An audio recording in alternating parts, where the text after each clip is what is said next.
Ramdass, President of Sir Optimus International and Ahhalia Club, and today we have with us Mr. Franz Gillezeau, who's going to tell us just a little bit about himself before we get into the conversation about gender-based violence.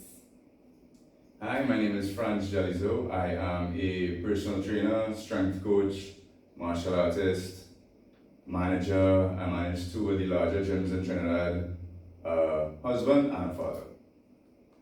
Wonderful. So we're very happy to have you with us today to chat just a little bit about gender-based violence. So can you tell us what you understand by the term gender-based violence? Well, the name is pretty self-explanatory. Any violence suffered or inflicted based on gender differences. So we know that in Trinidad and Tobago, while men can also be victims of gender-based violence, statistics tell us that predominantly women are the victims, girls are the victims of this type of violence. So what do you think underpins this challenge that we see?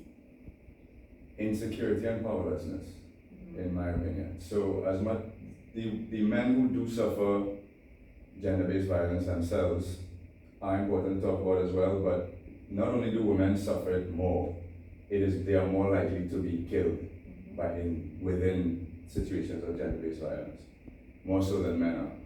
And I think the men who inflict as well as suffer gender-based violence are insecure, they're powerless. The gender-based violence, in my opinion, comes from a need to feel more powerful.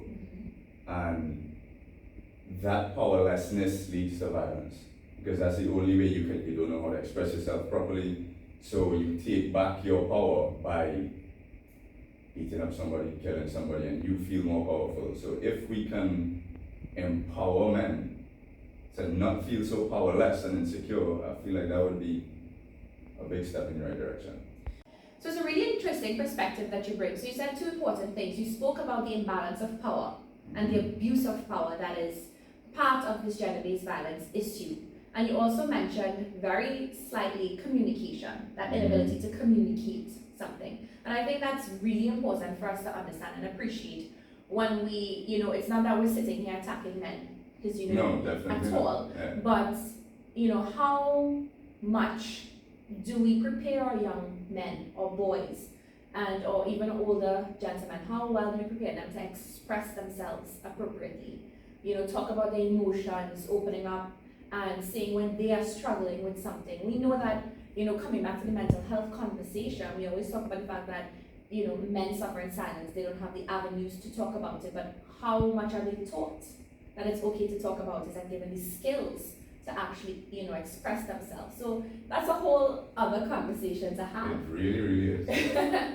But at Sir Optimus International, we believe that it is important for men to join this fight against violence against women. We think that, it's not only about talking to girls and women about how to keep themselves safe, but bringing the conversation to a place of accountability, awareness and accountability, so boys and girls can grow with the right attitudes and the right beliefs when it comes to thriving in life. So, Franz, if you could just give us an idea of the role you believe men have in this fight. So as a father to a son, you're very right in that men, well, you asked the question, how are men taught to communicate and whatnot, and we're not. As a child of the 80s, I mean, boys don't cry, suck it up, walk it off, all those kind of things. You get punished for expressing yourself in anything other than an assertive way. So when I wasn't taught personally, most of my friends weren't taught. So as a father to a son, I am very mindful of teaching him that it's okay to express yourself properly, calmly, as rationally as you can while feeling the emotion. And when I started doing that, because I started raising my son the way I was raised, stop crying. I've never used the phrase, I'll give you something to cry for, because I find that phrase loathsome, but it was still that attitude of be quiet, stop expressing yourself, because crying as a child is a form of expression. They don't know how to express themselves. And when I made the switch from just be quiet to, okay, I need to understand what's wrong because I'm missing something here. His form of expression, his outbursts, everything calmed right down because he learned that he can come to me or his mother and express himself, figure out himself what's wrong, and stop, screaming about it. So I think as hopefully he ages, he will learn how to communicate with his friends better, with his future romantic partners better, and that will lead to a more equally yoked relationship in terms of that power balance that we were talking about. Okay, so my takeaway from this is that you believe your role is teaching your son differently. Definitely. And teaching him to be aware. And I think that's an important lesson for us to all take away from this. It's not okay to just throw our hands up in the air and say, this is the way it's always been, and just continue. We have to come to that place where we are willing to acknowledge where the issues are and acknowledge that we can do something different, something better to make a change.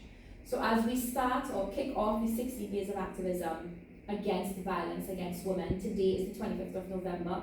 It's the International Day of Elimination of Violence Against Women and Girls. I want to encourage each and every one of you, like our friend Franz, like so many others who will partner with us over the next 16 days, to sit and think about what part you have to play in ending violence against women and girls, ending violence against minorities, and to take some action. Thank you so much for listening.